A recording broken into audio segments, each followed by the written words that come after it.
Hi ஓஸ் welcome to Sarawak channel. நான்கள் vegan வீடியோவில் குபேராங்கிற ஒரு தமிழ் படத்தோட ரிவ்யூ தான் பார்க்க போகிறோம். அதுக்கு முன்னாடி இந்த சேனல் சப்ஸ்கிரைப் பண்ணலையா? கீழே உள்ள இருக்குல்ல சப்ஸ்கிரைப் பண்ண பண்ணுங்கள். கூடவே பெல் பட்டன் பண்ணுங்கள். அப்போ தான் நான் போகிற வீடியோ ஒன்று நோட்டிஃபிகேஷனாக வரும். அப்போ தான் இந்த வீடியோ மிஸ் பண்ணால் பார்க்கலாம். நீங்கள் குபேரா இந்த படத்தை சேகர் கம்புலா ஆக்கியிருக்காரு. இந்த படம் இப்போ தேட்டரில் ரிலீஸ் ஆகிருக்கு, செக் பண்ணி பாருங்கள். இப்போ அங்கே இந்த படத்தோட கதை என்னன்னு பார்ப்போம். இதோடைய கதையை பார்த்தோம்னாக்கா, படத்தோட வில்ல 50 கோடி ரூபா பிளாக் மணி, 50 கோடி ரூபா ஒயிட் மணின்னு சொல்லிட்டு பெரிய பெரிய அரசியல்வாதிங்க, பெரிய பெரிய ஆஃபீஸருக்கு பணம் பட்டுவாடா பண்ணணும்.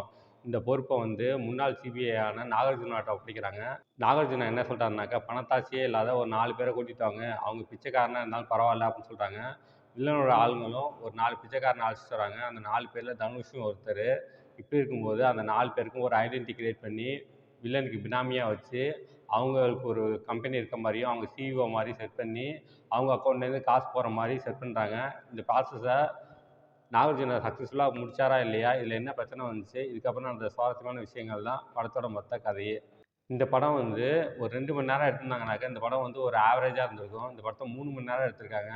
எனக்கு ஒன்று புரியல. ஒரு பெரியாள் படம் வருது, விஜய் படம் வருது, அஜித் படம் வருது, ரஜினி படம் வருது, கமல் படம் வருதுனாக்க ஒரு 2 மணி நேரம் 2.25 மணி நேரத்தில் முடிச்சிருந்தாக்க படம் வந்து ரொம்ப நல்லாவே வரும். ஆனால் எடுக்கிறது பூரா பார்த்தீங்கன்னாக்கா 2.25 மணி நேரம், 2 மணி நேரம், 3 மணி நேரம் படம் எடுக்கிறீங்க. அந்த படம் நல்லா இருந்தால் கூட உட்காந்து பார்த்துடலாம். நல்லா வரன்னு சொல்ல மாட்டேங்குது. அந்த அளவுக்கு படும் மொக்கையாக இருக்குது படம் எடுக்கிறதெல்லாம், பெரிய ஆளுங்க படம்லாம்.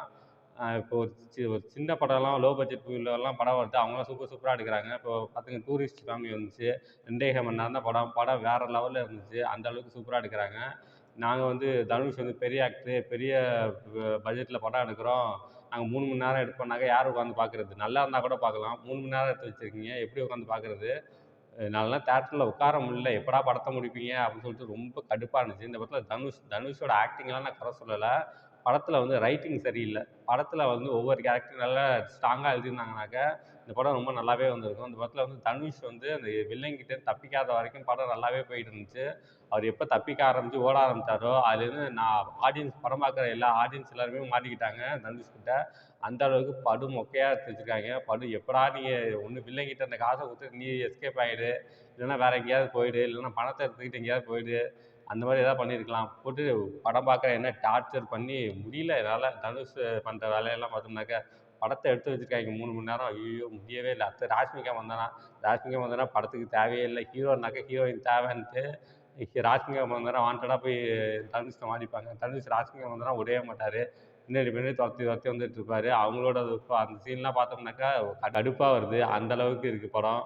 அடுத்து பார்த்தீங்கன்னாக்கா இந்த படத்தில் ஒரு முக்கியமான ஒரு கேரக்டர் நல்லா ஸ்ட்ராங்காக எழுதியிருக்காங்கனாக்கா அது வந்து வில்லனோட ரோல் தான். ஒரு கார்ப்பரேட் முதலாளி எப்படி இருப்பார், அவர் எப்படி பிஹேவ் பண்ணுவாங்க அப்படிங்கிறத ரொம்ப சூப்பராக ஆக்ட் பண்ணியிருந்தார். ரொம்ப நல்லாவும் இருந்துச்சு. அந்த படத்தில் எனக்கு பிடிச்சதுனாக்கா படத்தோட வில்லனோட ரோல் தான். அடுத்து நாகார்ஜுனா வந்து ஒரு ஒரு எக்ஸ் சிபிஐ ஆஃபீஸராக இருந்திருப்பார். சில பல காரணங்களால் அவர் ஜெயில் போக வேண்டிய நிலைமை வந்திருக்கும்.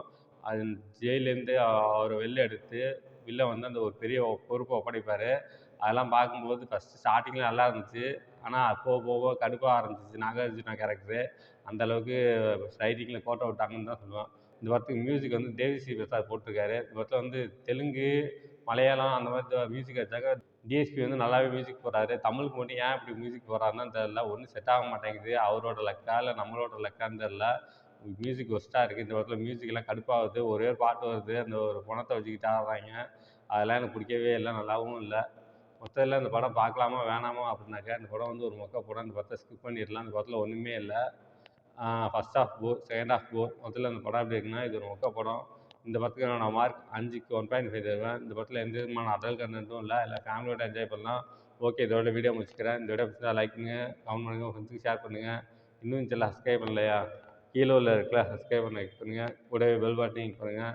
அப்போ தான் நான் போடுற வீடியோ நோட்டிஃபிகேஷனாக வரும். அப்போ தான் இந்த வீடியோ மிஸ் பண்ணாமல் பார்க்கலாம். நீங்கள் கீழே டிஸ்கிரிப்ஷனில் சோஷியல் மீடியா லிங்க்ஸ்லாம் கொடுத்துருக்கேன். லைக் பண்ணுங்கள், கமெண்ட் பண்ணுங்கள், ஃபாலோ பண்ணுங்கள். தேங்க்ஸ் ஃபார் வாட்சிங்.